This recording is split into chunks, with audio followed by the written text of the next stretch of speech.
Hästi, alustame uue algatusega, mille eesmärk on muuta noored juudid üle kogu maailma järgmise põlvkonna Iisraeli eestkõnelejateks. Iisraeli valitsus on heaks kiitnud uue programmi Massa Diplomacy, mis annab osalejatele praktilise väljaõppe avalikus diplomaatias, kommunikatsioonis ja juhtimises, süvendades samal ajal nende sidet juudi riigiga.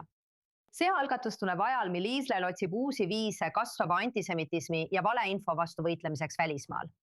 Meiega liitub nüüd Meir Horts, Massa Israel Journey tegevjuht, kes juhib seda programmi ja on meiega Jeruusalemmast.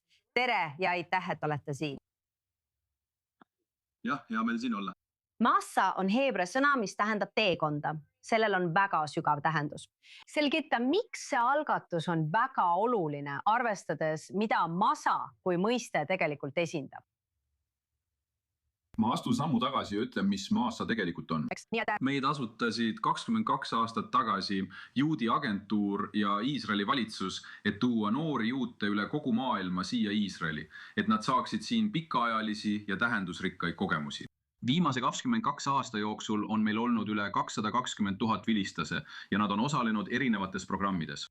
Me püüame tagada, et oleksime ajakohased ning lisame programme, mis vastavad noorte juutide vajadustele ja soovidele üle kogu maailma. Ja just nii sündisidki Massa diplomaadid tänu suurepärasele koostööle Välisministeeriumiga.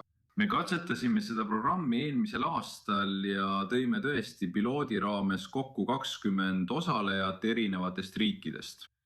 Et saada avaliku diplomaatia tööriistu, õppida rohkem judaismi kohta, õppida rohkem Iisraeli kohta.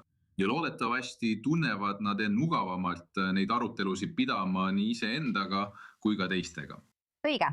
Üks asi, mis selle programmi juures on nii märkimisväärne, on see, et meil on olnud palju praktikante, kes on selle kanali kaudu tulnud. Ma mõtlen, et kõik on paigutatud kindlatesse nišidesse.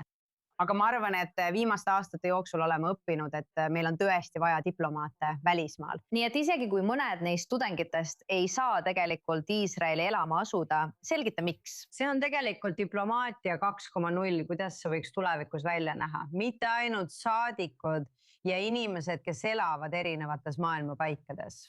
Ma arvan, et see kehtib iga osaleja kohta, kes tuleb Massa programmile. Juba ainuüksi pikem aja veetmine Iisraelis tugevdab sinu võimet rääkida Iisraelist ja juutlusest enesekindlamat. Selles konkreetses programmis võtame vastu väga andekaid osalejaid.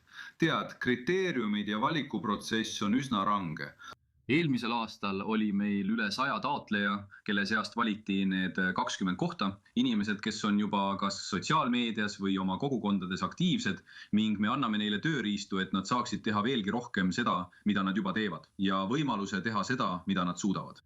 Me ei hakka saatma Iisraeli saadikuid igale poole üle maailma suurtes kogustes. Loomulikult on iga riik, kus meil on diplomaadid, suurepärane, aga me vajame, et need inimesed teeksid veelgi rohkem. Ja see ei ole ainult Iisraeli jaoks, see on kogu juudi rahva jaoks. See on suunatud antisemitismi vastu rohkem kui millegi muu vastu. See on nagu kodanikuajakirjanduse 2.0 versioon selles mõttes, et tead, me teame, mis viimastel aastatel on juhtunud. Inimestest on saanud mõjutajad. Või räägivad sellest, et inimesed, kes tavaliselt ei julgeks sõna võtta. Aga see on väga spetsiifiline roll ja huvitav programm. Selgita, kuidas see, et üha rohkem inimesi saab esindada väikeseid rohujuure tasandi kogukondi, võiks viia parema olukorrani diasporaa juutide jaoks. Ma arvan, et täpselt see, mida sa just ütlesid. Kui noored juudid või isegi vanemad juudid, aga eriti noored juudid tulevad oma kogukondadesse ja kogukond ei kuule seda väljaspoolt. Meed on nüüd inimesed nende enda kogukonnast, kes muudavad midagi. See on võimendaja kõigile pingutustele, mida juba tehakse. Aga kui sul on keegi, kes suudab neid väärtusi tõeliselt esindada ja tõeliselt selgitada ning kellel on praktiline kogemus, tead, nad on ise midagi teinud ja neil on nüüd teadmised, et teha rohkem, rääkida rohkem ja olla selles enesekindlam. See tekitab laineefekti nende ringkondades, sõprade, perede seas ja see liigub edasi. Ja kui nad suudavad oma kogukondades olla nende algatuste juhid, siis näeme palju teisi, kes neid järgivad. Ja me võime näha tulevasi juhte järgmisest põlvkonnast. Teate, mõned neist, olen kindel, tulevad väitlusest või muudest programmidest. Teate, kui üha rohkem inimesi jääb vanuse tõttu kõrvale. Ma kujutan ette, et sa võiks ühel päeval avada täiesti uue inimeste grupi Välisministeeriumis, kes võtavad need töökohad endale. Absoluutselt, see on kindlasti võimalik ja teate, Põhja-Ameerikas töötab iga 5. masavilistlane juudi organisatsioonis. Ma tahaksin selle statistikal korraks peatuda. Iga 5. masavilistlane töötab Põhja-Ameerikas juudi organisatsioonis. See on hämmastav. See ju ka hakkabki tulevasi liidreid kasvatama. Pärast enda reisi. Vau, okei. Jah, see tähendab, et neid kaasatakse ka pärast tagasitulekut. Õige. Ja kui me räägime nendest programmidest, siis selles programmis võtame juba inimesi, kes on oma valdkonnas juhid. See on juba midagi. Need on inimesed, kellel on isegi suurem potentsiaal kui enamikul. Ja sellepärast ongi valikuprotsess nii range.